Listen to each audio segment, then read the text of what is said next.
তারা ছিলেন এক ব্রাহ্মণ স্ত্রী। এদিকে তার গৃহে 11 জন সাধু সন্ন্যাসী এসে উপস্থিত। মাতা কিছু ভিক্ষা দিন বা আহার দিন। সওদাগরের কাছে গিয়ে মুদ্রা অর্থ ধার চান, কিন্তু সওদাগর ধার দিতে রাজি নন। সেই মুহূর্তে দাঁড়িয়ে সওদাগরের কাছে 2টো স্তন যুগল দান করে দিয়েছিলেন, কেটে দিয়েছিলেন এবং বলেছিলেন, হে মাতা, আপনি পরীক্ষায় সফল হয়েছেন, বলুন কি চান আপনি? না, আমার চাওয়ার একটাই, আমি প্রভু শ্রী হরিকে নিজের সন্তান রূপে পেতে চাই। নারায়ণ তখন কথা দেন, মাতা, আমি দাপর যুগেই আপনার সন্তান হব, তবে 11 বছরের জন্য। কংস যখন জানতে পারলেন দেবকী আবার সন্তান প্রসব করেছে, তাকে এনে যেই ছুটতে যাচ্ছেন এবং আকাশবাণী হলো, তোমারে বধিবে যে গোকুলে বাড়িছে সে। দেবকীর যে 6 সন্তান সামান্য সময়ের জন্য মরতে আসতে হয়েছিল, যে কেন তাদেরকে এই ক্ষণিক সময়ের জন্য মরতে আসতে হলো? এই 6 জন শিশু ছিলেন 6 দেবতা। তারা ব্রহ্মাকে সরস্বতীর সাথে সঙ্গম করতে দেখে। এই দেখে তারা ব্রহ্মাকে কটু কথা বলে, কিন্তু ব্রহ্মার মানস সন্তান প্রচুর আছে, সেই হিসাবে সরস্বতীও তাই, বা লক্ষ্মীও তাই। কিন্তু আমরা তো জানি লক্ষ্মী সরস্বতী মা দুর্গার সন্তান। মা দুর্গার সন্তান কার্তিক আর গণেশ। তার মানে আমরা বলতে পারি কালিয়া জীবিত, কারণ কালিয়া তো মারা যায়নি, সে তো শিলামূর্তির আকার ধারণ করেছে। তিনি পিছন মুড়ে যেই দেখেছেন, সেই মুহূর্তে এই জয়তী নামক গ্রামের কাছে কালিয়া পাথরে পরিণত হয়েছে। যদি এই জয়তী গ্রামে গিয়ে কালিয়া নাগকে অভিষেক করানো হয়, তাহলে অনেকটাই কালসর্প প্রশমন হয়। এরপর আমরা আসি গোবর্ধন লীলায়। বন্যায় ভেসে যাচ্ছিল, কারণ তারা ইন্দ্রদেবকে কুপিত করেছিলেন। গোমাতাকে বলি দেওয়া হতো। এটা কি বলি দেওয়া হতো না?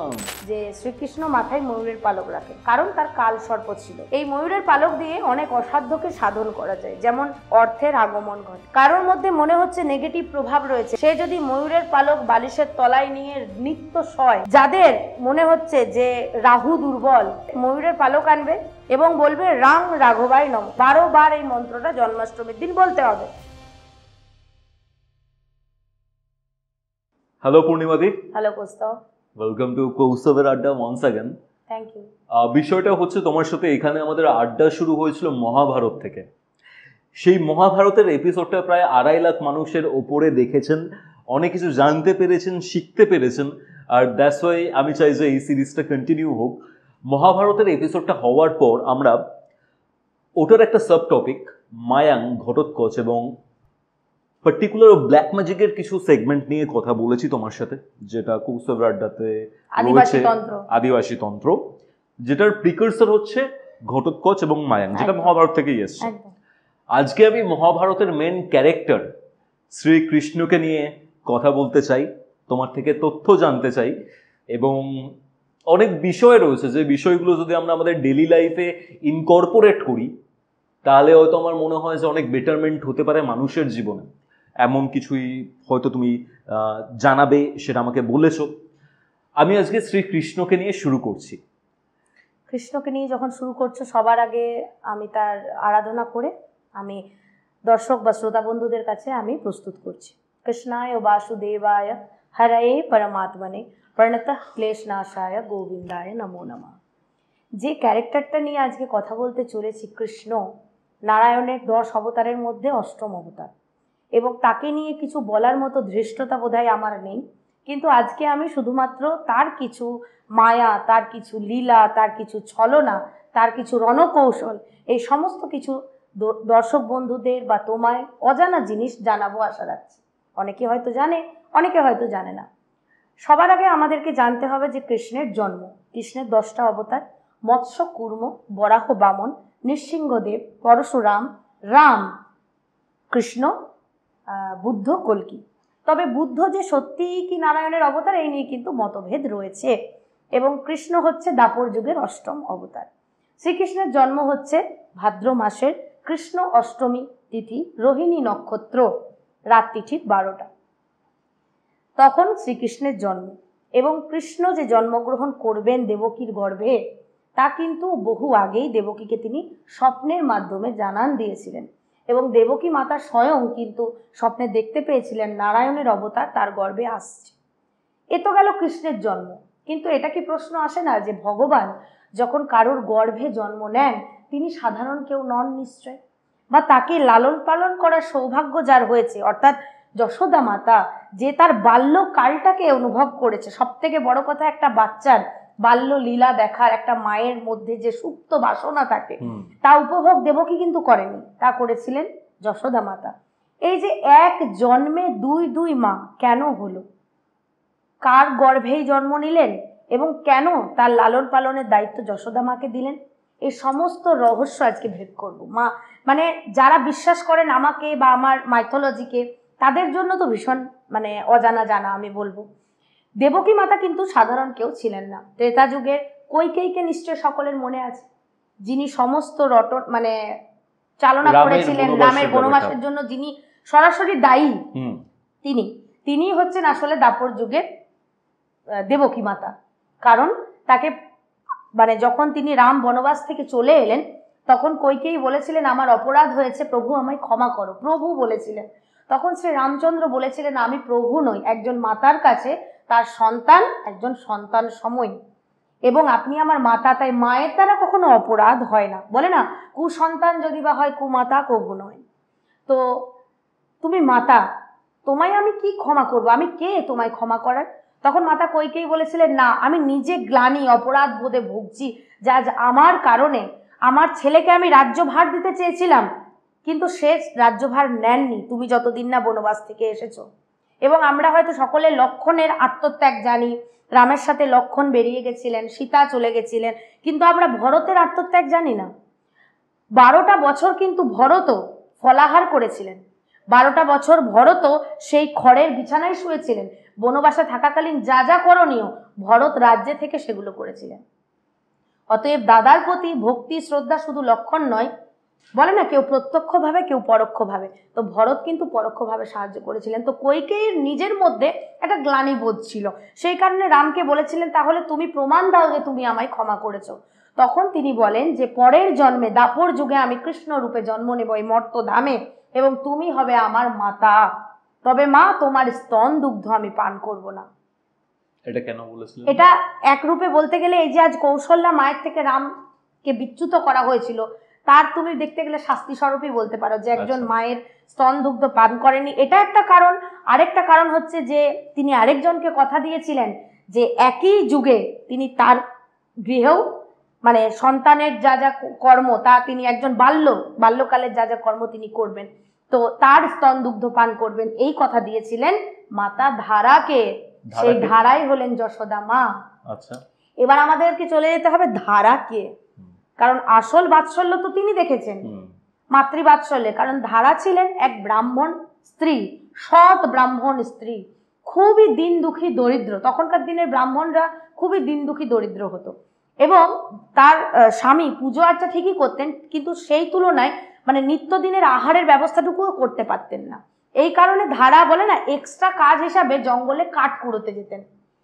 তো কিন্তু ধারার এত স্নেহ এবং মাতৃবাৎসল্য ভাব ছিল, যেহেতু তাদের কোনো সন্তান ছিল না, তাই তিনি গরু থেকে শুরু করে সবাইকে নিজের সন্তান রূপে দেখতেন।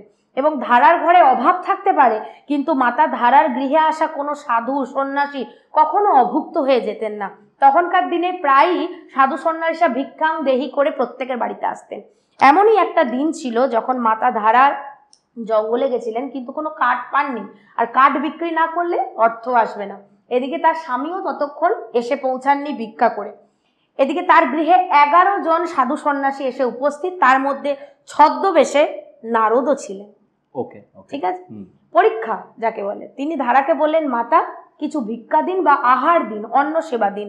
তখন মাতা ধারা বললেন আমি তো এখনো মানে কাঠ আনিনি বা বিক্রি করতে পারিনি, তবে আপনারা 11 জন এসেছেন, আমি আপনাদেরকে অভুক্ত হিসাবে আমার বাড়ি থেকে বের করব না, অতিথি দেব ভাবা, তো আপনারা একটু অপেক্ষা করুন, আমি আসছি। ধারা বাইরে যায় এবং একজন সওদাগরের কাছে গিয়ে কিছু টাকা মুদ্রা অর্থ ধার চান, যে আমাকে দিন, আমার স্বামী এলেই আমি অন্ন বিক্রি করে আপনাকে সেই ধার শোধ করব। কিন্তু সওদাগর ধার দিতে রাজি নন, কারণ তিনি দেখছেন এই দিন দুঃখী দরিদ্র, শোধ করতে পারবে না পারবে। এদিকে মাতা ধারা ছিলেন অপরূপা সুন্দরী। তখন ওই সওদাগর বলেছিলেন আপনার কাছে দেবার মতো কিছু নেই। কে বলেছে? আপনার কাছে দেবার মতো 2টো জিনিস আছে। তখন ধারা বলেছিলেন বলো কি, আমি নিশ্চিন্তে তোমায় দেব, কথা দিচ্ছি আমি দেব। তখন সওদাগর বলেন আপনার স্তন যুগল। ঠিক আছে, ধারা সেটাকে বুঝতে পারেননি। ধারা বলেছিলেন এই কথা, শুধু স্তন যুগল চাই? হাতের সামনে ছিল ছুরি, ধারালো। সেই দিয়ে তিনি তার সেই মুহূর্তে দাঁড়িয়ে সওদাগরের কাছে দুটো স্তন যুগল দান করে দিয়েছিলেন, কেটে দিয়েছিলেন। সওদাগর বললেন, এ আপনি কি করলেন? আমি তো এরম কিছু বলিনি। বলে, তোমার শারীরিক মোহ এত বেশি তোমার, তুমি স্তন যুগল চেয়েছো, আমায় তো চাওনি। তোমার স্তন যুগল দরকার, নাও তুমি তোমার স্তন যুগল, আমাকে মুদ্রা দাও। সওদাগর স্তম্ভিত, বা ক্রুদ্ধ। সেই মুহূর্তে সওদাগর তাকে যা দেবার দিয়ে ওই রক্তাক্ত বক্ষ অবস্থায় তিনি বাড়ি এসে অন্ন পায়েস রান্না করে সবাইকে আহার করিয়েছিলেন এবং সকলে দেখেছিলেন তার বক্ষ থেকে রক্ত ঝরছে। তখন নারদমণি আর দেখে সহ্য করতে পারেনি, উঠে দাঁড়িয়েছিলেন এবং বলেছিলেন, হে মাতা, আপনি পরীক্ষায় সফল হয়েছেন, উত্তীর্ণ হয়েছেন, বলুন কি চান আপনি? না, আমার চাওয়ার একটাই, আমি প্রভু শ্রী হরিকে নিজের সন্তান রূপে পেতে চাই। তখন নারদমণি বলেন, এত বছর আপনারা স্বামী স্ত্রী জপ করুন, তাকে আহ্বান করুন, নিশ্চয়ই পাবেন। আমরা প্রত্যেকে কোনো না কোনো ঈশ্বরকে কিছু না কিছু রূপে পুজো করি। যেমন আমরা তারা মাকে মা তো মা রূপেই দেখি, মহাদেবকে সাধারণত বাবা রূপে দেখি, এবং নারায়ণের বিভিন্ন রূপ রয়েছে। যেমন গোপালকে আমরা সন্তান রূপে দেখি, মীরা নারায়ণকে প্রেমিক রূপে সখা রূপে দেখতেন, দ্রৌপদী নারায়ণকে সখা রূপে চেয়েছিলেন, কিন্তু মাতা ধারা নারায়ণকে সন্তান রূপে চেয়েছিলেন, তার কোলে তাকে খেলাতে চেয়েছিলেন। এবং ঠিক এই কারণে মাতা ধারা তার স্তব শুরু করেন, দুজনে, মাতা ধারা এবং তার স্বামী। দীর্ঘ বছর বাদে নারায়ণ দেখা দেন। নারায়ণ এসে একটি কথা বলেন, হে মাতা, আমার একজনকে কথা দেওয়া আছে, এই যুগে, এই জন্মে আমি তার গর্ভে জন্ম নেব। তুমি আমায় যদি সন্তান রূপে পেতে চাও, আরেক যুগ অপেক্ষা করতে হবে। তাহলে হিসাব অনুযায়ী কলি, দাপরের পর। মাতা ধারা বলেন, তাহলে আমি চাই না, আমি এই যুগেই তোমায় চাই, আর আমি অপেক্ষা করব না। তাহলে তুমি আমি মৃত্যু দান করো। আমি আজ থেকে অন্ন, বস্ত্র, জল, এমনকি বস্ত্র, সমস্ত এক বস্ত্রে আমি থাকবো, আমি সব ত্যাগ করছি। এবং হে নারায়ণ, তুমি যদি আমার সন্তান দাপর যুগে না হও, তাহলে আমার প্রাণ নেই, বায়ু তুমি নিয়ে নাও। এবং বায়ুদেবকেও আহ্বান করেন যে আমার প্রাণ বায়ু তুমি নিজের মধ্যে সমাহিত করো। নারায়ণ তখন লক্ষ্মীর সাথে সলা পরামর্শ করে আসেন এবং কথা দেন, মাতা, আমি দাপর যুগেই আপনার সন্তান হব, তবে 11 বছরের জন্য। আমি 11 বছর আপনাকে নিজের সন্তান মোহে আবদ্ধ রাখবো, কিন্তু 11 বছর পর আমি চলে যাব আপনাকে ছেড়ে। ধারা তাতে রাজি হন, বলেন, ঠিক আছে, আমি তাই রাজি, কিন্তু তুমি আমার কাছে এসো। এদিকে নারায়ণ তো সত্যিই কারাগারে জন্ম নিলেন রোহিণী নক্ষত্রে, অষ্টমী তিথিতে, কৃষ্ণ অষ্টমী তিথিতে। এবং এদিকে অলরেডি বলে না যে সিনেমার প্লট রেডি, কংস এক একটা সন্তান জন্ম নিচ্ছে, তাদেরকে ছুঁড়ে ছুঁড়ে মারছে। এদিকে বাসুদেবকে নারায়ণ বললেন যে আমার জন্মাবার পরে আমাকে গোকুলে রেখে আসতে। এদিকে অলরেডি প্লট রেডি হয়ে আছে, কারণ তাকে তো যশোদা মাকেও মা করতে হবে। এদিকে যেই রাতে জন্ম নিলেন কৃষ্ণ, সেই রাতেই বাসুদেব যমুনা পার করে তাকে নিয়ে পৌঁছালেন গোকুলে। গোকুলে জন্ম নিয়েছেন যোগমায়া। স্বয়ং ওই ধারা অর্থাৎ যশোদা মায়ের গর্ভে জন্ম নিয়েছিলেন যোগমায়া। যোগমায়াকে তুলে নিয়ে আসা হলো এবং কৃষ্ণকে রেখে দিয়ে আসা হলো। কেউ জানলো না। এই সমস্ত ঘটনা কৃষ্ণ সবাইকে ভুলিয়ে দিলেন। এমনকি মাতা ধারারও আর কিচ্ছু মনে ছিল না যে তাকে এরকম কথা দেওয়া হয়েছে, 11 বছর তার কাছে থাকা হবে। সমস্ত স্মৃতি মুছে ফেলা হলো। কারাগারে যা যা ঘটনা ঘটলো, নিজে থেকেই কারাগার খুলে গেল, যমুনা নদী রাস্তা করে দিলেন নিজেকে, যাতে বাসুদেব পেরিয়ে যেতে পারে, সব কিছু ঘটলো। ইভেন যখন বাসুদেব নিয়ে যাচ্ছিলেন কৃষ্ণকে, বৃষ্টির ফোঁটায় কৃষ্ণের ঘুমে অসুবিধা হচ্ছিল, ছাতা ধরেছিলেন। তাই কোন নাগ ছিলেন তিনি? বাসুকি নাগ ছিলেন। বাসুকি নাগ ছাতা ধরেছিলেন, মানে ছাতা হয়ে ওনাদের সাথে যাচ্ছে। হ্যাঁ, একদম ছাতা হয়ে, যাতে কৃষ্ণ কোনো রকম কষ্ট না হয়। এদিকে তিনি তো চলে গেলেন। আর যোগমায়াকে সন্তান ভেবে কংস যখন জানতে পারলেন দেবকী আবার সন্তান প্রসব করেছে, তাকে এনে যেই ছুটতে যাচ্ছেন তখন তিনি চলে গেলেন এবং আকাশবাণী হলো, তোমারে বধিবে যে গোকুলে বাড়িছে সে। এই যে মাথায় কংসের ঢুকে গেল, তোমারে বধিবে যে গোকুলে, তার মানে তার শত্রু গোকুলে রয়েছে। কংস তখন থেকে ইনসিকিউরিটি ফিল করতে লাগলো যে আমার মৃত্যু বান ওখানে রাখা। গোকুল জ্বালিয়ে দেওয়া হলো, হ্যাঁ, পুরো জ্বালিয়ে দেওয়া হয়েছিল গোকুল। কিন্তু নারায়ণ তো তিনি জানতেন, তিনি আগে থেকে গোকুলবাসীকে শিফট করে দিয়েছিলেন যে রাতে গোকুলকে জ্বালানো হয়েছিল। তারপরই তারা চলে যায় বারসানাতে, বারসানায় রাধারানীর যেখানে জন্ম হয়। এদিকে যে 6 সন্তানকে সামান্য সময়ের জন্য মরতে আসতে হয়েছিল, দেবকীর যে 6 সন্তান, এটাও তো ভাবতে হবে যে কেন তাদেরকে এই ক্ষণিক সময়ের জন্য মানে কি বলে মর্তে আসতে হলো। 6 না 7 জন? না, 6 সন্তান। 7 সন্তান হচ্ছে বলরামকে গর্ভ ট্রান্সফার করে রোহিণীর গর্ভে পাঠিয়ে দেওয়া হয়েছে। আচ্ছা, রোহিণীটাকে বাসুদেবের আরেক স্ত্রী। বলরাম আসলে দেবকীরই গর্ভের সন্তান, তাকে ট্রান্সফার করে দেওয়া হয়েছিল রোহিণীর গর্ভে, এবং রোহিণীকে সেই রাতেই পাঠিয়ে দেওয়া হয়েছিল যশোদা মায়ের ওখানে। কংসের বোন ছিলেন দেবকী, রোহিণী আলাদা। বাসুদেবের 2 স্ত্রী, রোহিণী এবং দেবকী। দেবকী হলো কংসের বোন, রোহিণী অন্য রাজকন্যা, অন্য এক রাজ্যের রাজকন্যা। এবারে কথা আসে ওই 6 সন্তানের, যে 6 সন্তান ক্ষণিক সময়ের জন্য মর্তলোকে এসেছিলেন। কেন? ব্রহ্মা কাকে বিয়ে করেছেন? সরস্বতীকে। কিন্তু সরস্বতী আসলে ব্রহ্মার কে? কন্যা। তাহলে এই 6 জন শিশু ছিলেন 6 দেবতা, বায়ু দেবতা, অগ্নি দেবতা, মৃত্তিকা দেবতা, এই জল দেবতা অর্থাৎ বরুণ দেব। এইভাবে 6 দেবতা ছিলেন কিন্তু ওই 6 সন্তান। তারা ব্রহ্মাকে সরস্বতীর সাথে সঙ্গম করতে দেখেন, এবং নিজ সন্তানের সাথে, নিজের কন্যার সাথে ব্রহ্মা যেহেতু সঙ্গমে লিপ্ত বা সঙ্গম করছে, এই দেখে তারা ব্রহ্মাকে কটু কথা বলে। কিন্তু ব্রহ্মার মানস সন্তান প্রচুর আছে, সেই হিসাবে সরস্বতীও তাই, বা লক্ষ্মীও তাই। লক্ষ্মীও কিন্তু ব্রহ্মার সন্তান। ব্রহ্মা তখন তাদেরকে বলেন যে জীবনের গূঢ় তত্ত্ব না বুঝে তারা ব্রহ্মাকে এইভাবে অপমান করেছে, তাই তাদেরকে অভিশাপ দেওয়া হচ্ছে, তারা ক্ষণিক সময়ের জন্য হলেও মর্তলোকে জন্ম নেবে। কিন্তু আমরা তো জানি লক্ষ্মী সরস্বতী মা দুর্গার সন্তান। হ্যাঁ, এটা আমাদের বাঙালিদের কনসেপ্ট অনুযায়ী আমরা একটা পরিবার বানিয়ে নিয়েছি, কিন্তু হিসাব অনুযায়ী লক্ষ্মী সরস্বতী মোটেই মা দুর্গার সন্তান নয়। মা দুর্গার সন্তান কার্তিক আর গণেশ। আচ্ছা, ঠিক আছে, লক্ষ্মী সরস্বতীর কোনো উল্লেখ আমরা পাবো না। আমরা বাঙালিরা পরিবার বানাতে পছন্দ করি, তো আমরা একটা পরিবার হিসাবে ধরে নিয়েছি। তো যে সপরিবারে বাপের বাড়ি আসেন মা দুর্গা। আচ্ছা, এবারে কথা হচ্ছে আসলে যোগমায়ার ভাই হচ্ছে কৃষ্ণ। যোগমায়া কে? মা দুর্গা। তাহলে মা দুর্গার ভাই কে হচ্ছে? নারায়ণ। তাহলে গণেশের মামা হচ্ছে কে? নারায়ণ।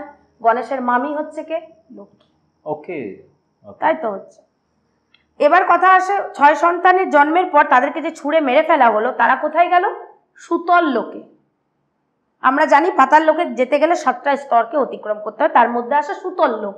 সুতল লোকে, পাতাল লোকের রাজাকে রাজা বলি, যাকে বামন অবতারে নারায়ণ করেছিলেন।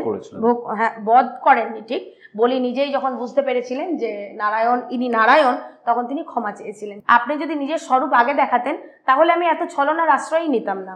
আপনি পরিষ্কার বলতে পারতেন যে আমার 3 পাদ চাই।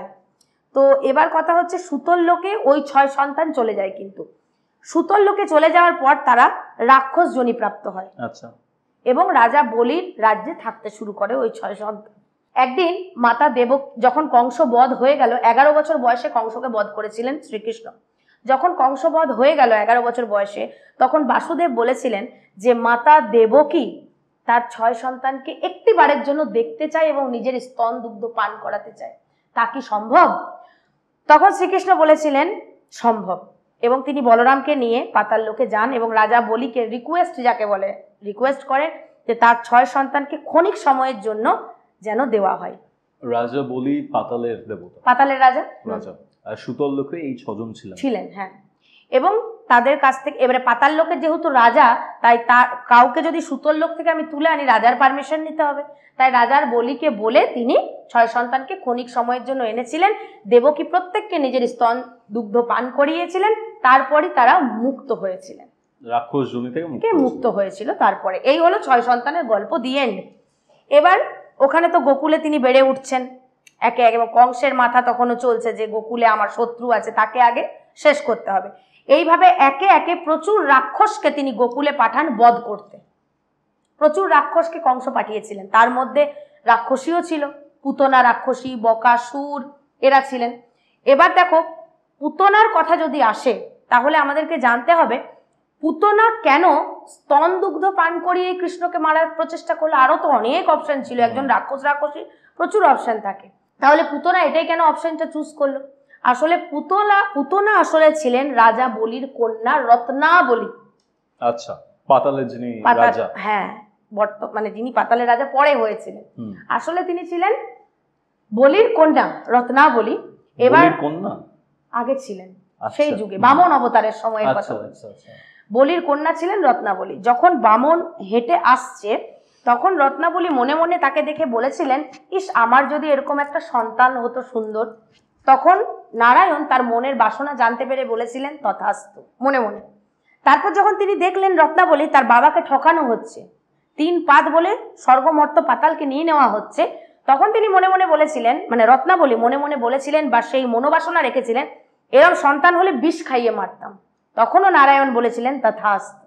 তাহলে এই কারণে স্তন দুগ্ধ কে পান করে? একজন সন্তানেরই অধিকার থাকে। এবং 6 মাস বয়সে সবার আগে কিন্তু এই রত্নাবলী পুতনা হয়ে এসেছিলেন শ্রীকৃষ্ণকে বধ করতে। সবার আগে যিনি এসেছিলেন তিনি হলেন পুতনা, তখন মাত্র 6 মাস বয়স।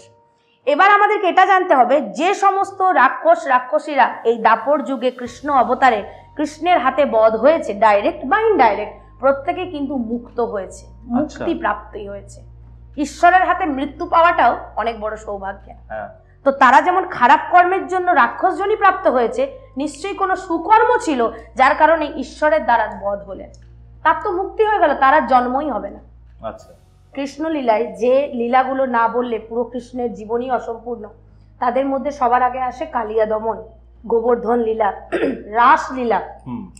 এই কয়েকটা লীলা ক্ষেত্র যদি আমি না বলি তাহলে কৃষ্ণের জীবনই অসম্পূর্ণ। ইভেন এখানে আরেকটা যেটা মনে পড়ছে সেটা হচ্ছে নৌকা বিহার।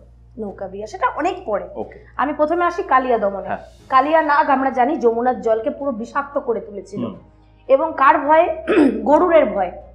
গরুর কালিয়াকে খুঁজছিলেন মারার জন্য। গরুরকে নারায়ণের বাহন।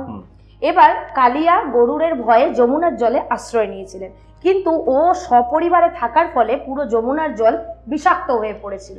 এদিকে যমুনার জল ছাড়া মানুষের তখন পানীয় জল হিসাবে আর কোনো বিকল্প ছিল না ওই স্থানীয় যারা থাকতেন। হ্যাঁ, তো তারা যখন এবারে জল খেয়ে অসুস্থ হয়ে পড়ছে, এমনকি মারাও যাচ্ছে, তখন এটা নিয়ে ভীষণ চিন্তার কারণ হলো।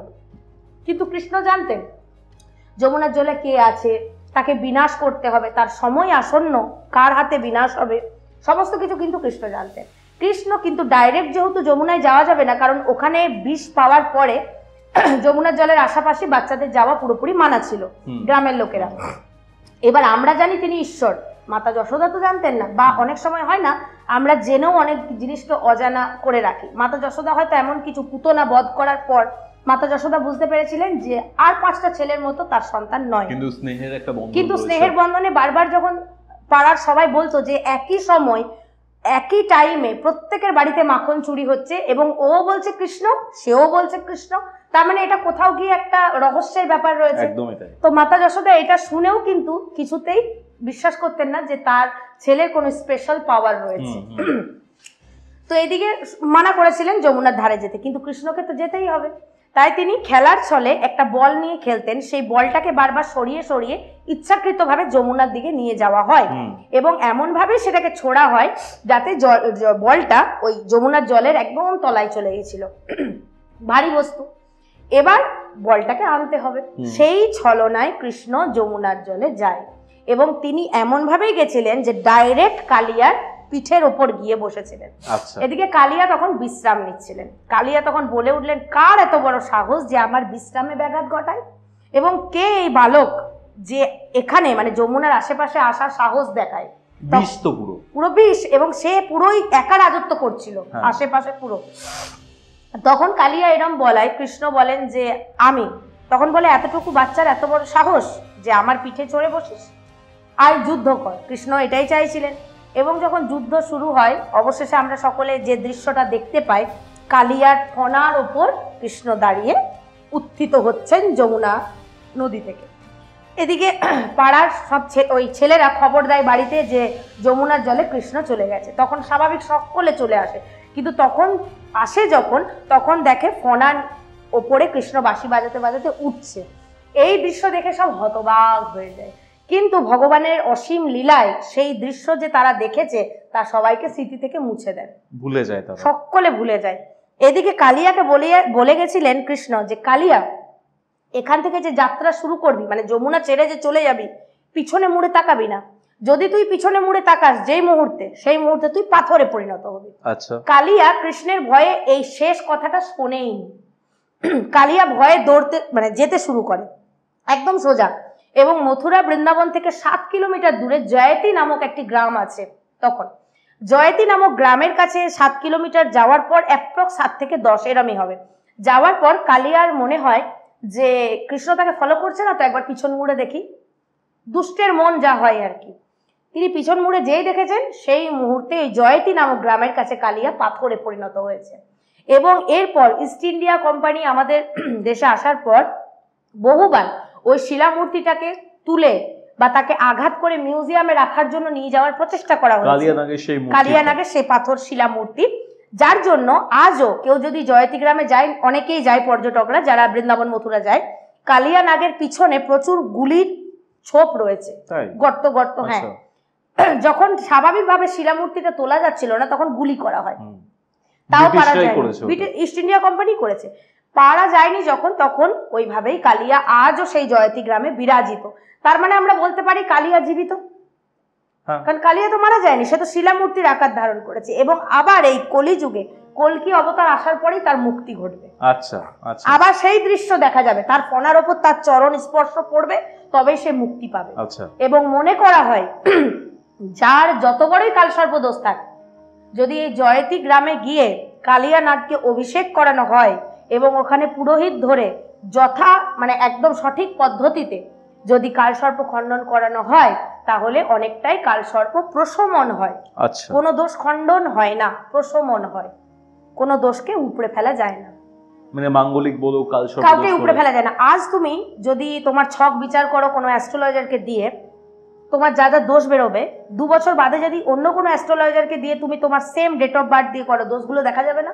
যাবে তো। তাহলে তুমি কি করালে? দোষ যদি আমি মুছেই দিতে না পারি, কোনো দোষকে তো ইরেজার দিয়ে মুছে ফেলা যায় না, কি করা যায়? দোষকে প্রশমন করা হয়, তার প্রভাব কুপ্রভাবটাকে কমানো হয়। কোনো জিনিসকে উপড়ানো মানে উচাটন করা, আমি কাউকে উপড়ে ফেলতে পারি না। কালিয়া দমন হলো, কালিয়ানাগ তাহলে জয়তী গ্রামে আজও রয়েছে। এরপর আমরা আসি গোবর্ধন লীলায়। এখানে 2টো ফেজ রয়েছে এবং 2টো রহস্য রয়েছে। প্রথম কথা, ইন্দ্রদেব যখন এই গোকুলের প্রতি বীতশ্রদ্ধ হলেন এবং বৃষ্টি বন্ধ করে, মানে প্রচুর পরিমাণে বৃষ্টি হয়েছিলেন, তখন চারিদিকে বন্যায় ভেসে যাচ্ছিল, কারণ তারা ইন্দ্রদেবকে কুপিত করেছিলেন। কারণ গোমাতাকে বলি দেওয়া হতো এবং মানে দানে দেওয়া হতো, এবং গোয়ালা, আমরা জানি কৃষ্ণ যেখানে লালিত পালিত হয়েছে পুরো গোয়ালা সম্প্রদায়, এটা কি বলি দেওয়া হতো না, দান করে দেওয়া হতো, ব্রাহ্মণদেরকে দান করে দেওয়া হতো। এবারে যাকে তুমি দান করলে সে তো কখনো কখনো বলি দিয়ে দিতেও পারে, সে তোমার দ্রব্যটা নিয়ে কি করবে তুমি তো জানো না। তো কৃষ্ণ এটার পুরো বিরুদ্ধ ছিলেন এবং তিনি বলেছিলেন এই নিয়মকে ভঙ্গ করতে হবে। গোমাতাকে আমরা কাউকে দানও করতে পারবো না, ব্রাহ্মণকে তুমি দান করতে পারো, আজও করতে পারো, কিন্তু তাকে যথাযথভাবে যেন সম্মান দেওয়া হয়। গোমাতার মধ্যে 33 কোটি দেবতার বাস, এমনকি গোমাতার মলমূত্র কে রয়েছেন? মা লক্ষ্মী। যখন প্রত্যেকটা দেবতা গোমাতার গায়ে স্থান নিচ্ছিলেন, লাস্টে আসেন মা লক্ষ্মী এবং তিনি বলেন তোমার তো সমস্ত জায়গায় ভোট, মানে সব দেবতার স্থান হয়ে গেছে, আমি কোথায় বাস করব? তখন গোমাতা বলেন আমার মল এবং মূত্রটুকুই বাকি আছে। তখন লক্ষ্মী বলেন তাহলে ওই স্থানই আমি গ্রহণ করব। এবং এই কারণেই বাস্তুতে গোমূত্র ছেটানো উচিত, বা কি বলে গোবর, আগেকার দিনে বলে না, আমাদের গ্রাম্য ভাষায় বলে মারুলি দেওয়া। আচ্ছা, মারুলি মানে কি? ভোর 5টার মধ্যে গোবর লেপা হতো সদর দরজায়, একদম এরকম গোল ভাবে, এটাকে মারুলি দেওয়া বলে। তো এখন এগুলো শহরাঞ্চলে উঠেই গেছে। মা লক্ষ্মীর বাস হয় গোমূত্রে এবং গোবরে, এটা অন্য গেল। তো তখন ইন্দ্রদেব যখন এই প্রথা বন্ধ করে দেওয়া, ইন্দ্রদেব কুপিত হন এবং ইন্দ্রদেব নিজের অহংকার জাহির করার জন্য তিনি প্রচুর পরিমাণে বর্ষা শুরু করেন, যা ভেসে যেতে থাকে সমস্ত কিছু। তখন ওই গোবর্ধন পর্বতকে কনিষ্ঠা আঙ্গুলে তুলে দাঁড় করিয়ে তিনি সমস্ত গ্রামবাসীকে রক্ষা করেন। কতদিন? 31 দিন। 31 দিন। এবং এই 31 দিনে তোমার যে যে পদ তার খাওয়া হতো, 56 ভোগের মাহাত্ম্যটা কি? এই 31 দিন পর যখন তিনি গ্রামে ফিরে গেলেন, প্রত্যেকটা গ্রামবাসী তার জন্য বিভিন্ন রকমের পদ রান্না করে নিয়ে এসেছিলেন যে কৃষ্ণের জন্য। এইভাবেই সেদিন 56 ভোগ গ্রহণ করেছিলেন শ্রীকৃষ্ণ। তখন থেকেই প্রচলিত হয়ে আসছে 56 ভোগের মাহাত্ম্য। আচ্ছা, এবার এখানে আরেকটা মিস্টেরিয়াস যেটা রহস্য রয়েছে লুকিয়ে, সেটা হলো কৃষ্ণের এক বন্ধু ছিল, নাম ছিল সুদামা। আমি ব্রাহ্মণ সুদামার কথা বলছি না, আচ্ছা, এটা অন্য সুধামা, সুধামা। এবং তার স্ত্রী যিনি ছিলেন মাধবী, তার নাম ছিল। মাধবীকে তার মা বলেছিলেন যে গোকুলে এক কৃষ্ণকায় বর্ণের পুরুষ থাকে, যে যার দিকে তাকায় সকলকে মোহিত করে দেয়। তুমি বিয়ে হয়ে যাওয়ার পর কখনোই তার দিকে তাকাবে না। কি নাম তার? না, তার নাম মাধব কৃষ্ণ, প্রচুর নাম, গিরিধারী। এবার মাধবী যখন বিয়ে করে এলেন, তার মাথায় ছিল যে আমার হাজবেন্ডের এক বন্ধু রয়েছে, তার নাম কৃষ্ণ, তাকে দেখা যাবে না। এদিকে যখন মাধবীর স্বামী কৃষ্ণের সাথে পরিচয় করাতে নিয়ে এলেন, মাধবী ঘোমটা তুললেন না, এবং কৃষ্ণ যতবারই মাধবীর মুখ দেখতে চেয়েছে, মাধবী ততবারই সম্মুখে দরজা বন্ধ করে দিয়েছেন, বারংবার শ্রীকৃষ্ণের সম্মুখে। কৃষ্ণ তখন মনে মনে ভাবছে, গোটা ব্রজ, যেখানে গোটা ব্রজের সকল নারীরা তার প্রতি মুগ্ধ, সেখানে এই মেয়ের এত অহংকার যে সে আমার মুখ তার মুখ দর্শন আমাকে করায় না, অথচ আমি ব্যাকুল হয়ে আছি তাকে দেখার জন্য, আমার বন্ধুর স্ত্রী, তাকে দেখবো।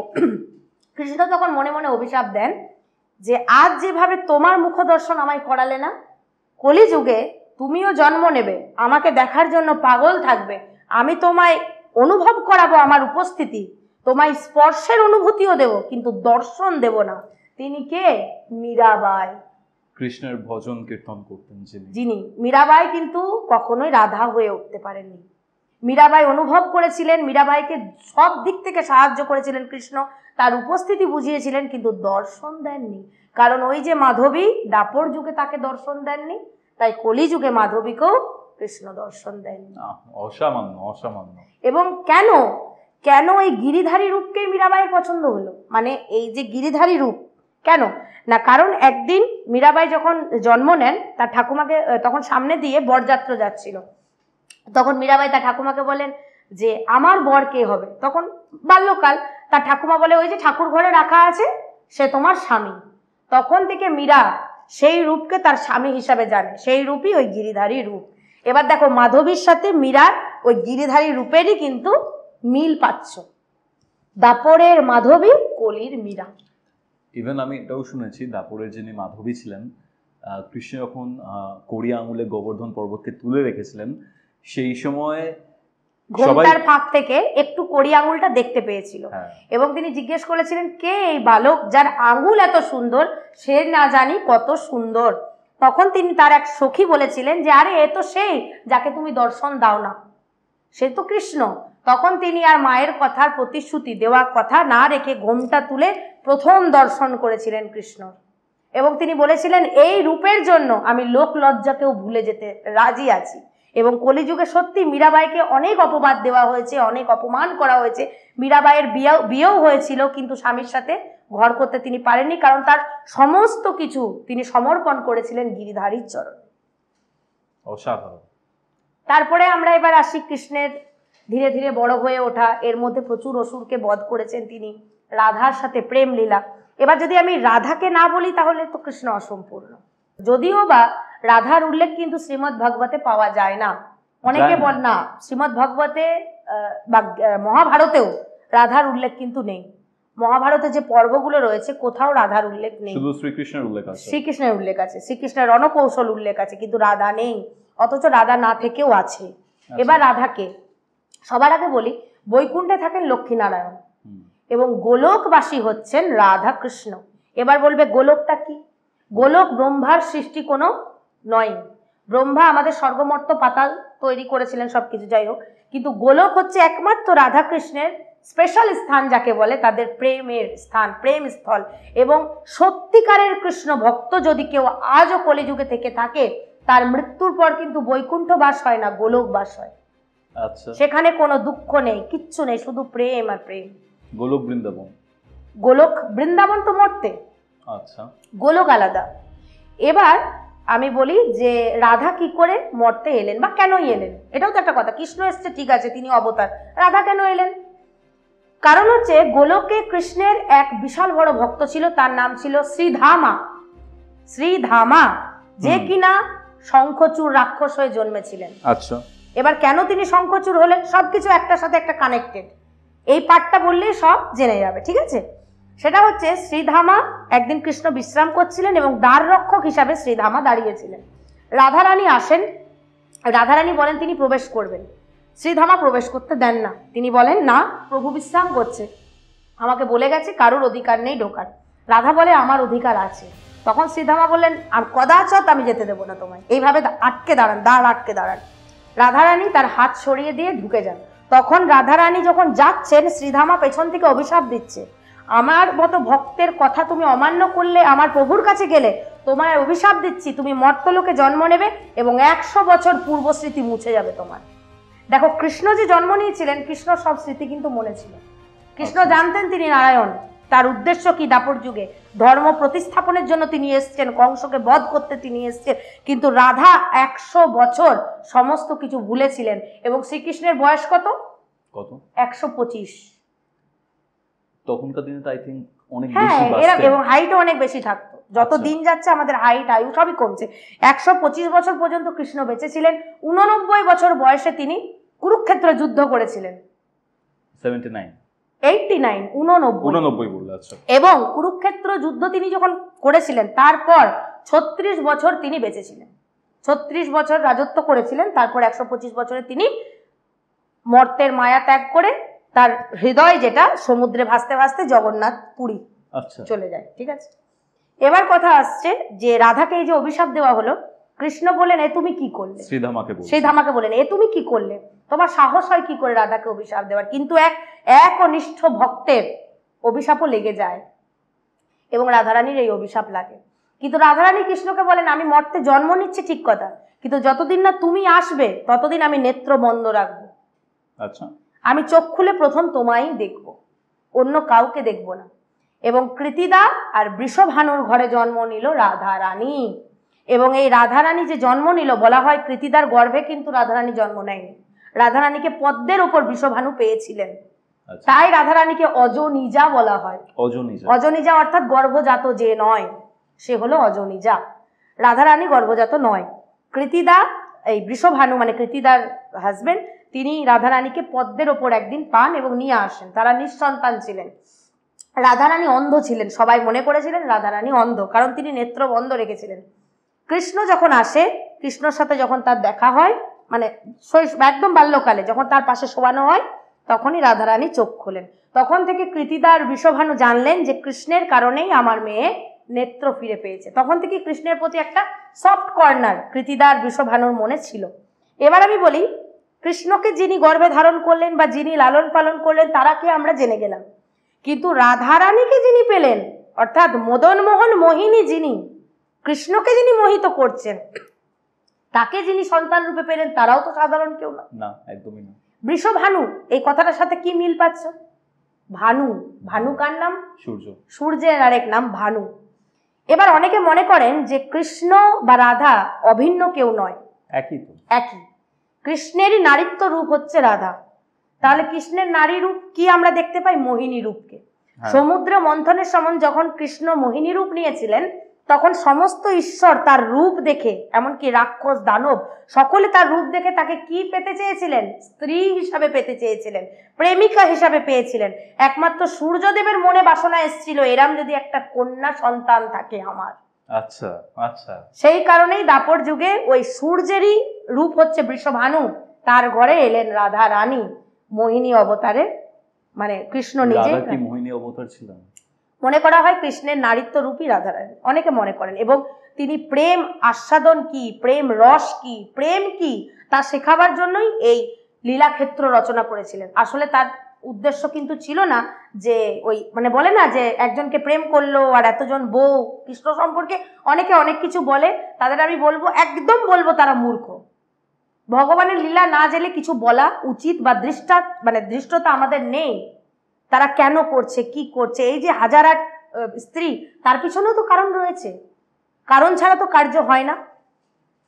আমরা তার 1008 স্ত্রী দেখে তাকে চরিত্রহীন বলছি এবং বলছি কি যে সে প্রেম করছে অন্য একজনের সাথে। প্রেমিক হতে হয় তো শিবের মতো হও, নিশ্চয়ই। শিব একনিষ্ঠ, স্ত্রী পরায়ণ এক পুরুষ আমাদের কাছে একজন। কিন্তু কৃষ্ণকেও তো আমরা ফেলে দিতে পারি না। তিনি যেটা করেছেন কারণ অনুযায়ী করেছেন। এবার রাধারানীর সাথে কৃষ্ণর বিয়ে হয়নি ঠিক কথা, রাধারানীর সাথে কার বিয়ে হয়েছিল? আয়ান ঘোষের। জটিলার সন্তান আয়ান ঘোষ। জটিলা কুটিলা, কুটিলা ছিলেন আয়ান ঘোষের দিদি, আচ্ছা, আর জটিলা ছিলেন মা। মা। দেখো আমরা কিন্তু সকলে মেয়েরা শিব পুজো করি স্বামী, শিবের মতো স্বামী পাওয়ার জন্য। কেউ কিন্তু বলে না যে হ্যাঁ প্রেমিক হিসাবে কৃষ্ণের মতো প্রেমিক চায় সকলে, কিন্তু স্বামী হিসাবে সবাই শিবকেই চায়। তাই শ্রাবণ মাস বলো, শিবরাত্রি বলো, সকল মেয়েরা শিবকে স্বামীর মতো মানে শিবের মতো স্বামী পেতে চায়, মানে কৃষ্ণের মতো প্রেমিক। প্রেমিক বা সন্তান চায় হয়তো। একদম। এবং কৃষ্ণের মতো প্রেমিক সত্যিই দরকার এই কারণে, কারণ কৃষ্ণ তো প্রেম শেখাবার জন্যই অবতীর্ণ হয়েছিলেন মর্তধামে। এবার কৃষ্ণ এখানে দেখাতে চেয়েছেন যে স্ত্রী থাকা সত্ত্বেও প্রেমিককে তার মর্যাদা দেওয়া যায়। এবং কৃষ্ণের সব থেকে বড় কথা, যখন যে ক্যারেক্টারে থেকেছেন তখন সেটা পুরোপুরি প্লে করেছেন। যখন সন্তান, অ্যাজ আ সন্তান হিসাবে মাকে সর্বরকম ভাবে বিরক্ত করেছেন, চঞ্চল ছিলেন, সব রকম ভাবে খুশি প্রদান করেছেন। তারপর যখন আমরা দেখি সে একটু বড় হয়েছে, কিশোর, তখন যা যা করার। তারপর যখন তিনি যুদ্ধের ময়দানে, তখন অস্ত্র প্রয়োগ না করে শুধুমাত্র মগজাস্ত্র দিয়ে কুরুক্ষেত্র যুদ্ধ পরিচালনা করে দিলেন, অস্ত্র হাতে প্রয়োগ করেননি। যখন প্রেমিক, একজন আদর্শ প্রেমিক। আবার যখন তিনি দ্বারকায় রাজপ্রাসাদ নির্মাণ করে রাজ্য শাসন করছেন, তখন তার মতো রাজা দেখা যায় না। যদিও তার সহায়ক, তার সেনাপতি ছিলেন তার নিজেরই দাদা বলরাম, শেষ নাগের অবতার। তার এই কৃষ্ণ জন্মে তারও মানে কি বলবো, ভূমিকা কিছু কম ছিল না বলরামের। তো এবার আমরা যেটা বলছিলাম যে কৃষ্ণকে অনেকে ক্যারেক্টারলেস বলে, অনেকেই বলে, কিন্তু আমি এটা পুরোপুরি তাদের মূর্খতা বলবো, কারণ ভগবানের লীলা বোঝা আমাদের ক্ষমতা নেই, ঠিক আছে? তো আমরা জানি কৃষ্ণের কতজন স্ত্রী? 16,108। 8 জন হচ্ছেন সত্যি ভার্যা, মানে আসল পাট রানী যাকে বলে, এবং 16,100 জনকে নরকাসুর অপহরণ করেছিলেন। অপহরণ করে নিয়ে গেছিলেন এই কারণে, কারণ তার কৃষ্ণের সাথে একটা শত্রুতা তৈরি হয়ে গেছিল। কেন? এর সঙ্গে কামাখ্যা মা জড়িত। কামাখ্যা মা? একদম। আচ্ছা। নরকাসুর কামাখ্যা মাকে স্ত্রী রূপে পেতে চেয়েছিলেন। মা কামাখ্যা বলা ভুল, আসলে পার্বতীকে স্ত্রী রূপে পেতে চেয়েছিলেন, এবং একনিষ্ঠভাবে তিনি সাধনা করেছিলেন তাকে স্ত্রী রূপে পাওয়ার জন্য। এদিকে মা কামাখ্যা মানে অর্থাৎ মাতা পার্বতী তাকে বলেছিলেন যদি এক রাতের মধ্যে এই আসামের গুয়াহাটি ওই নীল পর্বতের মধ্যে এক রাতে যদি মন্দির প্রতিস্থাপন করে দেওয়া যায়, তাহলে পরের দিন তিনি তাকে বিয়ে করবেন। নরকাসুর তার বিভিন্ন অবতার তৈরি করে নেন, মানে অনেকগুলো নরকাসুর, প্রত্যেকে মিলে নিজ হস্তে পাথর খোদাই বলে কামাখ্যা মন্দির তৈরি করতে লেগে যান, যেটা এখন কামাখ্যা মন্দির নামে আমাদের কাছে পরিচিত। এদিকে দেখছে ভোর হয়ে মানে ভোর হতে অনেক বাকি, এবং তার মন্দির প্রায় কমপ্লিটের দিকে। তার মানে তাহলে পার্বতীকে বিয়ে করতে হবে তাকে। তখন নারায়ণ বুদ্ধি দিলেন, তিনি মোরগ সাজলেন, মোরগ সেজে তিনি ডেকে দিলেন, এবং যেই না তিনি মোরগ সেজে ডাকলেন, তার মানে সকাল হয়ে গেছে। নরকাসুর বুঝলেন সকাল হয়ে গেছে, মন্দির প্রতিষ্ঠা হয়নি। তাই তিনি তার এই যে মানে মাইন্ড সেটিং করেছিলেন যে পার্বতী মাতাকে বিয়ে করবেন, সেখান থেকে তিনি সরে গেলেন। তিনি ক্ষমা চাইলেন যে তিনি এক রাতের মধ্যে মন্দির প্রতিষ্ঠা করতে পারেননি। এদিকে পরে জানতে পারলেন যে সবই নারায়ণের লীলা, আসলে ভোর হতে তখনও অনেক বাকি।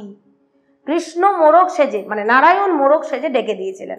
তখন থেকেই তার নারায়ণের সাথে একটা শত্রুতা ভাবাপন্ন মনোভাব তৈরি হয়ে গেছিল, এবং এই কারণে কামাখ্যা মন্দিরের আশেপাশে মোরগ বা মুরগির মাংস নিষিদ্ধ। আচ্ছা, মুরগি চলে না ওখানে।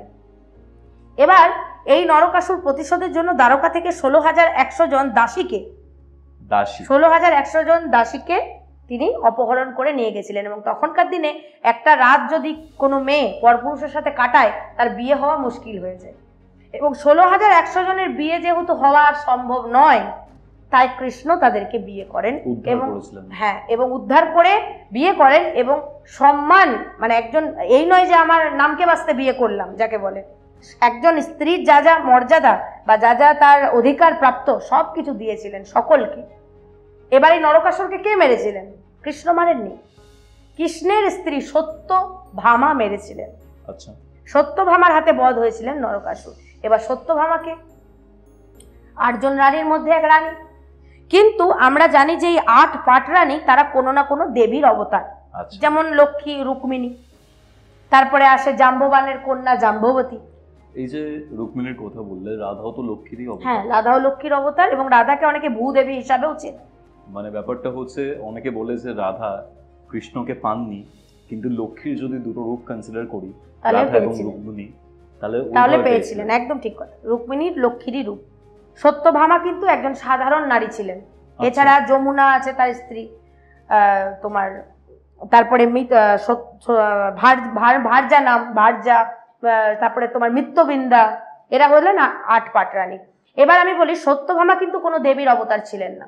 সত্যভামা একজন পূর্বজন্মে একনিষ্ঠ নারায়ণের ভক্ত ছিলেন। এবার ভক্তের এমন ক্ষমতা যে স্ত্রী হওয়া যায়, ঈশ্বরের স্ত্রী হওয়া যায়। কি ছিল গল্প না, সত্যভামা পূর্বজন্মে গুণবতী নামে এক নারী ছিলেন এবং তার বাবার নাম ছিল সুধর্মা। তার পিতার নাম, গুণবতীর পিতার নাম ছিল সুধর্মা। তার এক শিষ্য ছিল, তার নাম ছিল চন্দ্র, সুধর্মার। এবং চন্দ্র এত ভালো একজন শিষ্য ছিলেন যে তার বাবা তার মেয়ের জন্য উপযুক্ত স্বামী হিসাবে তার শিষ্যকে বেছে নেন এবং গুণবতীর বিয়ে দেন সে চন্দ্রের সাথে। এদিকে গুণবতী ছিলেন ব্রাহ্মণ বাড়িরই মেয়ে, তো তাদের কাজই ছিল ভিক্ষা করতে যাওয়া। তার বাবা এবং তার স্বামী একদিন এমন এক জায়গায় যাচ্ছিলেন যেখানে ব্রহ্ম রাক্ষস বা ব্রহ্ম রাক্ষস থাকতেন, যিনি কিনা হৃদয় চিরে রক্তপান করতেন, হৃৎপিণ্ডটা নিয়ে নিতেন আর কি। তো তখন বলেছিলেন গুণবতী যে তোমরা দুইজনই একই দিনে চলে যাচ্ছ, যদি কারোর কিছু হয়ে যায় আমি কি নিয়ে থাকবো। এবং তার স্বামী চন্দ্রকে বলেছিলেন তুমি থাকতে যেন আমার পিতার কিছু না হয়। তখন চন্দ্র বলেছিলেন তোমার বাবার আগে তিনি আমার গুরু, গুরুর কিছু হবার আগে যেন আমার হয়। এবং নারায়ণ চাইলে আমরা সবাই সুরক্ষিত থাকব। ওরা প্রত্যেকে নারায়ণের একনিষ্ঠ ভক্ত ছিলেন। এবং সেই দিন সত্যি সত্যি ব্রহ্ম রাক্ষস প্রথমে একে অ্যাটাক করে, তার বাবাকে অ্যাটাক করে এবং তার বাবাকে বাঁচাতে গিয়ে চন্দ্রের প্রাণ যায়। এদিকে যখন তার বাবাকে মারতে যাচ্ছে ওই ব্রহ্ম রাক্ষস, তখন তার বাবা অভিশাপ দেয় যে আমি যদি একদিনের জন্য নারায়ণের একনিষ্ঠ সেবক হয়ে থাকি, আমি অভিশাপ দিচ্ছি যে আজ আমার রক্তপানি তোমার শেষ হবে, কারণ আমার রক্তে থাকবে বিষ এবং তা খেলে তোমার মুক্তি হয়ে যাবে বা মৃত্যু হয়ে যাবে। তাই হয়, ব্রহ্ম রাক্ষসের শেষ হয়। কিন্তু এদিকে গুণবতী বাবা হারা স্বামী হারা একসাথে হয়ে গেল। গুণবতীর ঘরে নেমে এলো চরম অভাব, দারিদ্রতা। গুণবতী যে পিতা এবং স্বামীর শেষ কার্য করবে তার মতো অর্থও থাকলো না। তখন তিনি তার ওই নারায়ণ শিলাকে বিক্রি করে দিলেন। কতটা মানে অসহায় হলে মানুষ ঠাকুর বিক্রি করে দেয়, কারণ কোনো ব্রাহ্মণ কোনো দক্ষিণা ছাড়া কাজ করতে রাজি ছিলেন না। তাই নারায়ণ শিলা এক ব্রাহ্মণকে দান করলেন বা দিয়ে দিলেন, তার পরিবর্তে তিনি তার পিতা এবং তার স্বামীর শেষ কার্য সম্পন্ন করলেন। এদিকে গুণবতীর একটা বস্ত্র ছাড়া আর কোনো বস্ত্র রইল না, সব চলে গেছে। একদিন গুণবতীর বাড়িতে কয়েকজন সাধু এসে উপস্থিত হলেন, বলেন ভিক্ষাং দেহি। তখন গুণবতীর বললেন আমি নিজেই খেতে পাই না, আমি কি খাওয়াবো আপনাদের। তখন ওই সন্ন্যাসীরা বললেন যদি তুমি খেতেই না পাও, তোমার ঘরের ভেতর থেকে এত সুন্দর পায়েসের গন্ধ আসছে কি করে। গুণবতী নিজেও ঘ্রাণ পেলেন যে হ্যাঁ সত্যি পায়েসের গন্ধ। তখন তিনি ঘরের মধ্যে ঢুকে দেখলেন যে জায়গাটায় নারায়ণ শিলা থাকতো সেখানটায় এক হাঁড়ি একদম গরম ভাপ ওটা পায়েস নামানো। তিনি বুঝতে পারলেন এ নারায়ণের মহিমা। তিনি সবাইকে খাওয়ালেন এবং ওই সাধুর মধ্যে একজন সাধু আশীর্বাদ দিলেন সৌভাগ্যবতী ভব।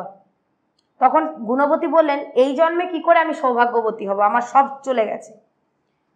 তখন ওই সাধু একজন বললেন যে আমাদের দেওয়া আশীর্বাদ কোনোদিন অভিশাপে পরিণত হবে না এবং তা ফলবেই, এই জন্মে না হলে পরের জন্মেও ফলবে। এখন চলছে কার্তিক মাস। কার্তিক মাসকে মনে করা হয় 12 মাসের মধ্যে সব থেকে পবিত্র মাস এবং এই কার্তিক মাসে ব্রহ্ম মুহূর্তে উঠে যদি কেউ পবিত্র নদীতে স্নান করে, যেমন গঙ্গা, যমুনা, সরস্বতী, এইসব নদীতে, গোদাবরী, হ্যাঁ এইসব নদীতে যদি কেউ স্নান করে ব্রহ্ম মুহূর্তে এবং নারায়ণ বা যে কোনো ঠাকুরের যদি সেবা একনিষ্ঠভাবে করে তার অনেক পাপ ক্ষয় হয়। তো গুণবতীকে এই নিয়ম বলে দিয়ে তারা যান। এদিকে গুণবতীর যখন 28তম দিন কার্তিক মাসের, এবং তখনকার দিনের কার্তিক মাস মানে যথেষ্ট ঠান্ডা, এখন তো ঠান্ডা কমে গেছে অনেক। 28তম দিনে গুণবতীর তীব্র জ্বর আসে। আর গুণবতীর সব থেকে বড় কথা কোনো বস্ত্র ছিল না, ওই ভেজা কাপড়েই থাকতো, গায়ে শুকনো হতো। তার বান্ধবী তাকে, তার সখী তাকে এসে বললেন যে আজকে তোমায় আর যেতে হয় না, আজ গেলে তুমি মারা যাবে। তোর গুণবতী বলেন আমি 28টা দিন করেছি, আর 2টো দিন যদি আমি না যাই তাহলে আমার মানে এতদিনের করাটাই ব্যর্থ হবে, তাতে আমি মরে গেলে মরে যাব, আমার আছেটাই বা কি। গুণবতী সত্যি শেষ দিন 30তম দিনে স্নান করেন, স্নান সেরে যখন ওঠেন সিঁড়ির মধ্যে মারা যান এবং গুণবতী দেখতে পান যে তাকে নিতে যমরাজ আসছে না, স্বয়ং গরুড়ে চেপে নারায়ণ আসছেন তাকে নিতে, তিনি দেখতে পান এবং নারায়ণ আশীর্বাদ করে যে এই যে 30 দিন যাবত একনিষ্ঠ, এবং শুধু 30 দিন কেন, এর আগেও তারা একনিষ্ঠ নারায়ণের ভক্ত ছিলেন। তিনি বলেন যে তাকে দাপর যুগে স্ত্রী হিসাবে তিনি মানে পেতে চান, বা গুণবতী তাকে স্বামী হিসাবে পাবে। এই গুণবতী সত্যভামা।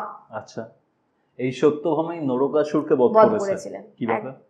নরকাসুর যখন ওই যে ত্রাই সবাইকে চুরি করে নিয়ে চলে গেল, তারপর উদ্ধার করলেন শ্রীকৃষ্ণ, তাদেরকে বিয়ে করলেন, এবং সত্যভামা বলছে যে সে কিভাবে হত্যা করবে, তার কোনো ক্ষমতাই নেই। তখন কৃষ্ণ বললেন তুমি যুদ্ধ তো করো, তুমি দেখো তুমি জয়ী হবে।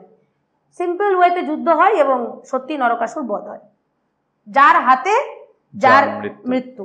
ঠিক তেমনই আমাদের এই মার্গেও, আমি এখানে মানে তন্ত্র না এলে হয় না, আমাদের মার্গেও সবার হাতে কিন্তু সবার রেমেডি হয় না।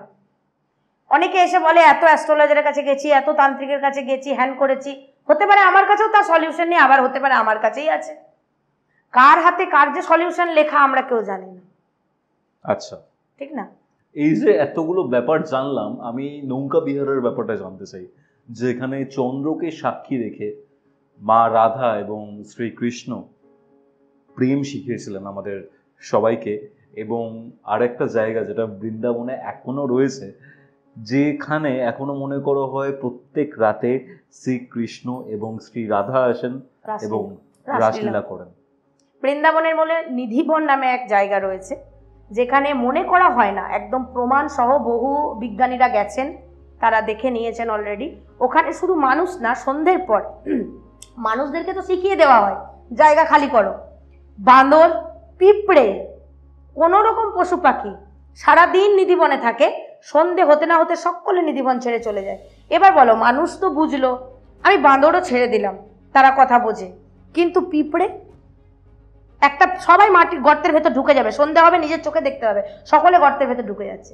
এবং যারা যারা এটাকে অস্বীকার করে রাতে থেকে দেখার চেষ্টা করেছে, তাদের প্রত্যেকের সমাধি নিধিবনে আছে।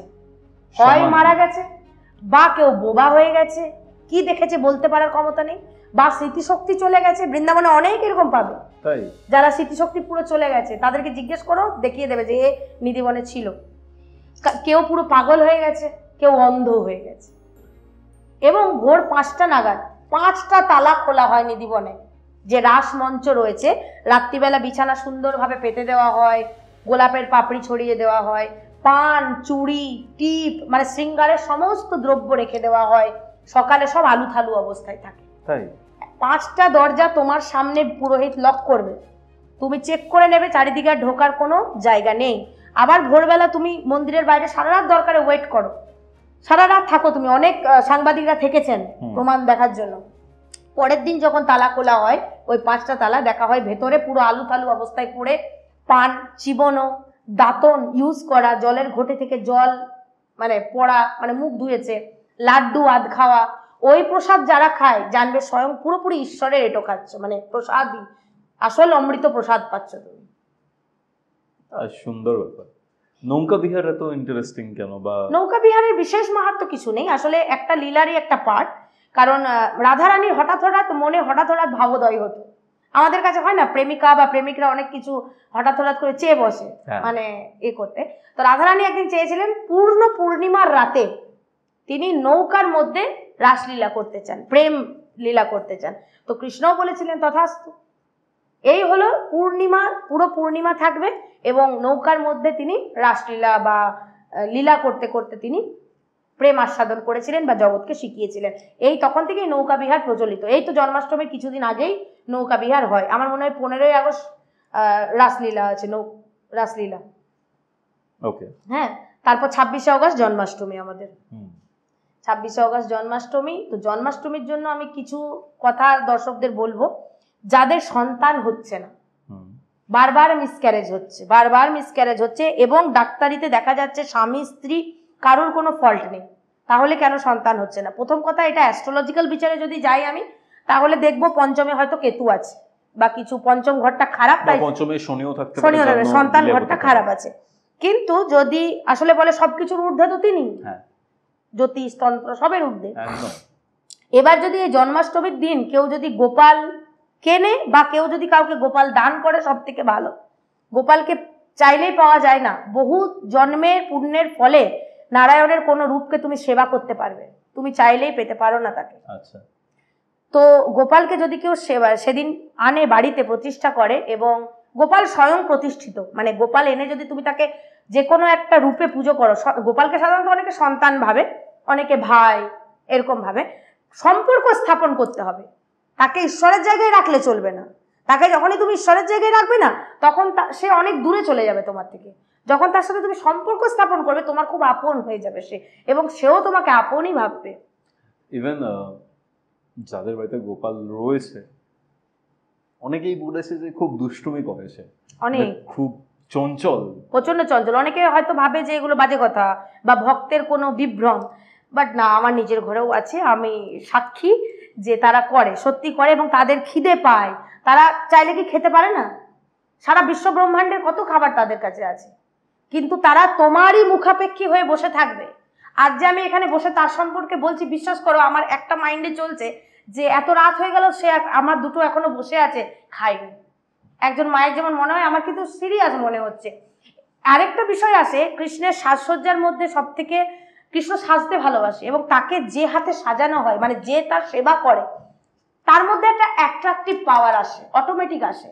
লোকে বলে না যে তোমায় দেখে, তোমার মধ্যে কিছুই তেমন নেই, বাট তোমায় দেখে একটা অ্যাট্রাকটিভনেস আছে। যারা গোপাল সেবা করে বা নারায়ণকে সাজায়, কৃষ্ণকে সাজায়, তারা স্বয়ং অ্যাট্রাকটিভ হয়ে ওঠে। এবং মনে করা হয় কৃষ্ণ যেহেতু সাজতে পছন্দ করে, তার সাজগোজের অলংকারের মধ্যে দুটো নূপুর খুব ইম্পর্টেন্ট। হ্যাঁ, কৃষ্ণ নূপুর কেন পরতো? নূপুর, ছেলেরা তো নূপুর পরে। হ্যাঁ, এবার আমি আসি, এই দুটো নূপুরের সাইজ কিন্তু ভিন্ন হবেই। তুমি এক মাপের নূপুর বানাও, কখনো এক মাপ থাকবে না, বাঁ দিকেরটা বড় হয়ে যাবে, ডান দিকেরটা ছোট হয়ে যাবে। বারংবার আমার সাথে হয়েছে।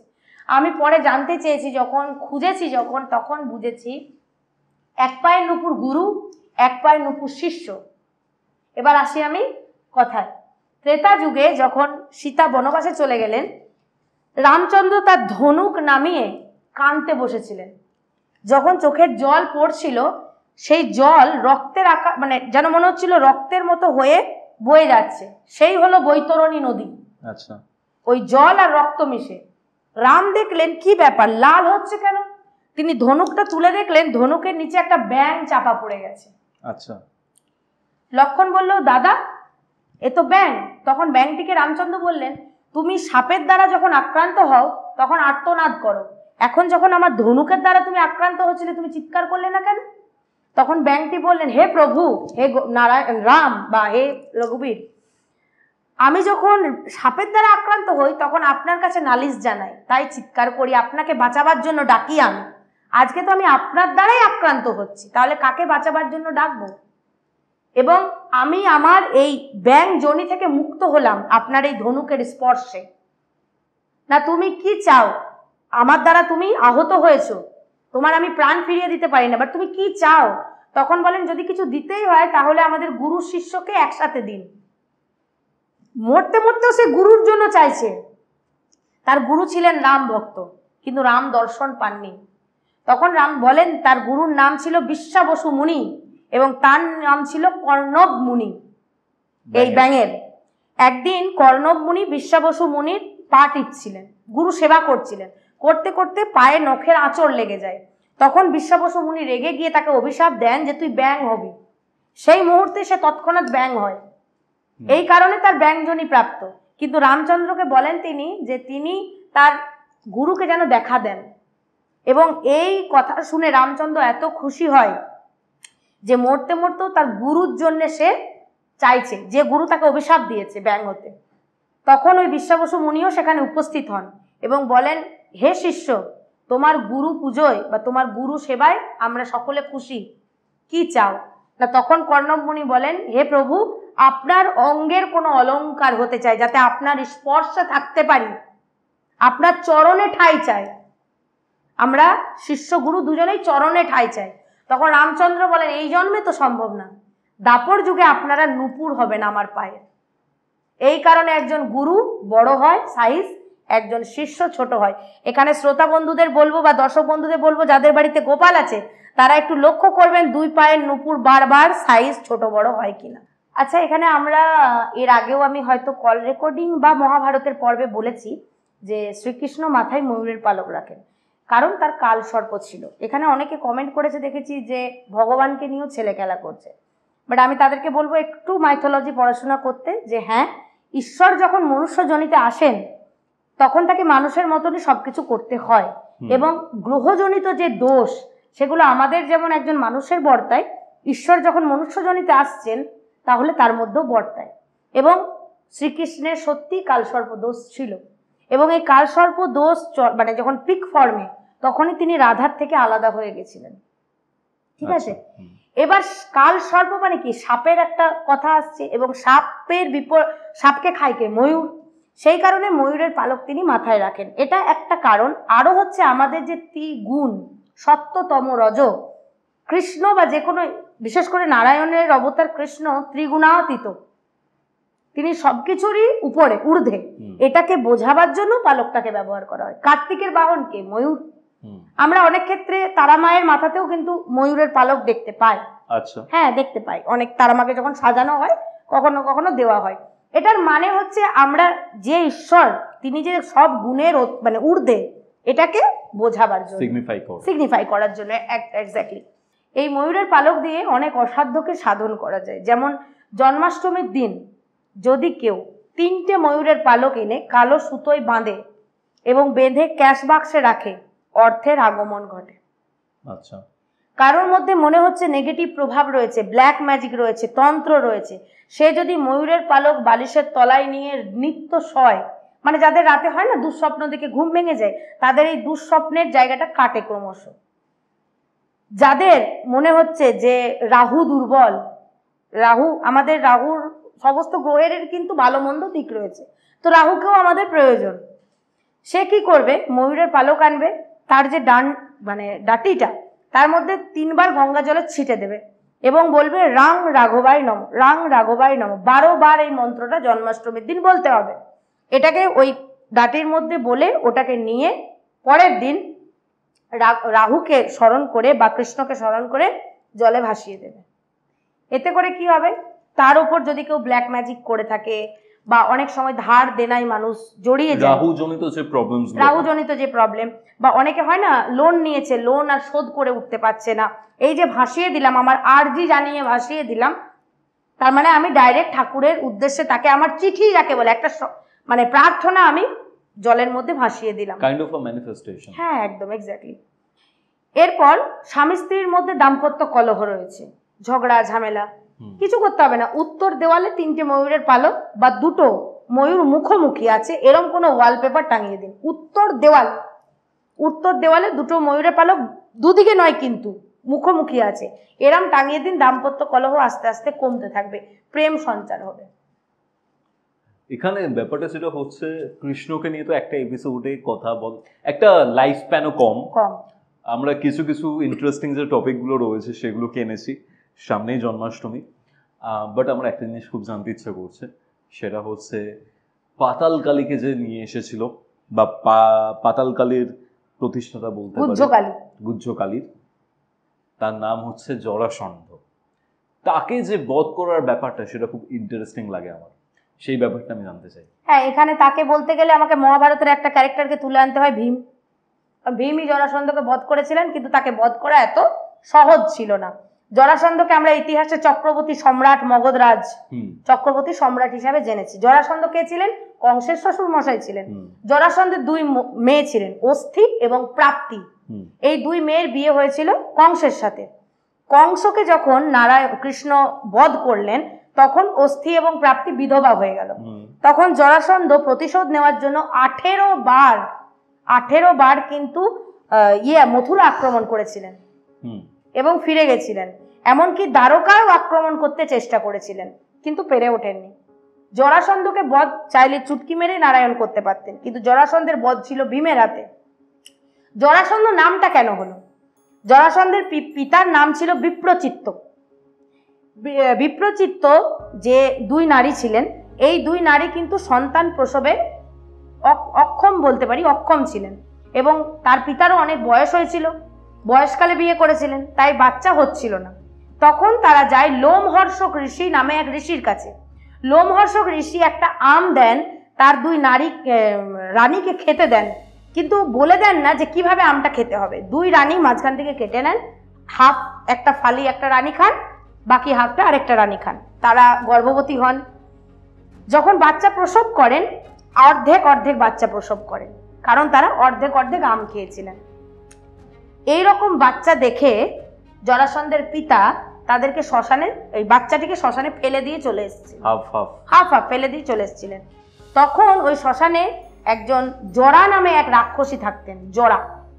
সে তার মন্ত্রের মাধ্যমে ওই দুটো একে জয়েন্ট করে। তাই জরা নামে রাক্ষসী জয়েন করেছিলেন, মানে সন্ধি করেছিলেন, তাই তার নাম হয় জরাসন্ধ। এবং তারপর তিনি তার পিতার কাছে তার বাচ্চাটিকে ফেরত দিয়ে দেন, জরা নামের রাক্ষসী। তখন থেকেই ওই জরাসন্ধের পিতা বলেন যে তোমার নামেই আমার সন্তানের নাম হবে।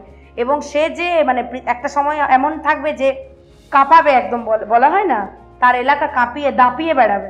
জরাসন্ধকে মারা কিন্তু এত সহজ ছিল না, যতবারই ভীম তার পা চিরে ছুঁড়ছিল ততবারই জোড়া লেগে যাচ্ছিল।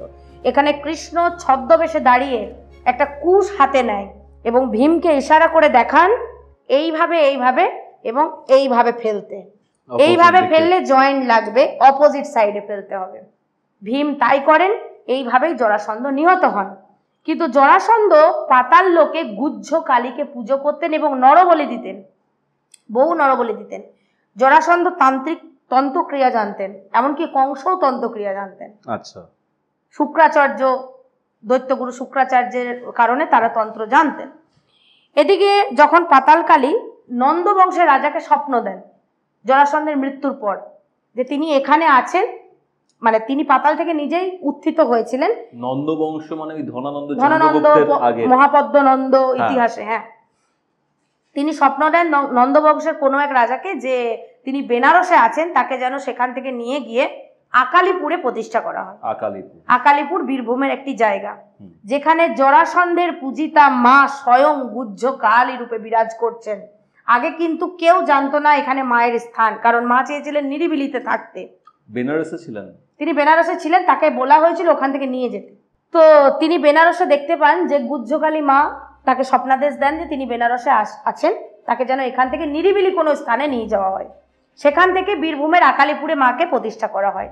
আকালিপুরে মা প্রতিষ্ঠিত ঠিকই ছিলেন, পূজিতা হতেন, কিন্তু আজকাল ইউটিউবের দৌলতে বা সোশ্যাল মিডিয়ার দৌলতে মা কিন্তু অনেক প্রচার পেয়ে গেছেন। আসলে সবই মায়েরই লীলা, তিনি হয়তো এখন প্রচার পেতে চেয়েছেন। কিন্তু যেখানে কালী পুজোর সময় সারা রাত ব্যাপী সব কালী মন্দিরে পুজো হয়, তখন কিন্তু এই আকালিপুরের গুহ্য কালী মা সন্ধ্যের পর মন্দির বন্ধ করে দেওয়া হয় রোজ, এমনকি কালী পুজোর রাতেও সন্ধ্যের পর মা এখানে কেউ থাকে না, পুরোহিত মশাই সন্ধ্যে দিয়ে চলে যান। কারণ মায়ের সরাসরি মন্দিরে সরাসরি শ্মশান আছে, মনে করা হয় বা শব্দও পাওয়া গেছে যে মা শ্মশানে বিচরণ করেন সন্ধ্যের পর, তিনি মন্দিরে থাকেন না। গুহ্য কালী মা দেখতেও কিন্তু অদ্ভুত, চারিদিকে মায়ের সাপের কুণ্ডলী আছে। আমাদের যে কুণ্ডলিনী জাগরণ বলি আমরা, বা কুণ্ডলিনীর সাথে আমরা সাপকে কিন্তু সম্পর্কিত পাই। এজন্য এই বোঝাবার জন্যই মায়ের কিন্তু মাথায় সাপের মুকুট রয়েছে, ফনা, মায়ের হাতে রয়েছে সাপ, হাতের নিচে রয়েছে সাপ, পায়ে রয়েছে সাপ, মায়ের রূপ এরকমই। যারা আকালিপুর গেছেন তারা জানবেন গুহ্য কালী মা কিন্তু আর 5টা সাধারণ মা কালীর মতো দেখতে নয়, এবং তিনি বসেও আছেন সাপের ওপর, পদ্মাসনে সাপের ওপর বসে আছে। তো এই আকালিপুরের গুহ্য কালী আসলে জরাসন্ধের পাতালে পূজিতা মা। অসাধারণ কিছু কনসেপ্ট নিয়ে আমরা আজকে কথা বললাম। কৃষ্ণকে নিয়ে তো একটা এপিসোডে শেষ করা যাবে না, আবার আসবো, কুরুক্ষেত্রের যুদ্ধ নিয়ে আসবো। ধন্যবাদ পূর্ণিমাদি আজকে আমাদের এত তথ্য দেওয়ার জন্য, এবং এই কথাগুলো যখন শুনছিলাম বা বোঝার চেষ্টা করছিলাম তখন নিজের মধ্যেই আলাদা একটা রোমাঞ্চ সৃষ্টি হয়েছে। আশা করছি এরপরে কৌস্তবের আড্ডাতে আবার তোমার সাথে দেখা হবে। খুব ভালো থেকো এবং আমাদের সাথে এরকম ইনফরমেশন বা জ্ঞান শেয়ার করতে থেকো। আমারও তোমার বারবার আসতে ভালো লাগে, তোমার চ্যানেলে দর্শকদের কিছু জানাতে পেরে, এবং ভালো লাগে নতুন নতুন তথ্য, অজানা জিনিস সবাইকে জানাতে। সকলে ভালো থাকবেন, সুস্থ থাকবেন, তুমিও ভালো থেকো, আবারও দেখা হবে নিশ্চয়ই।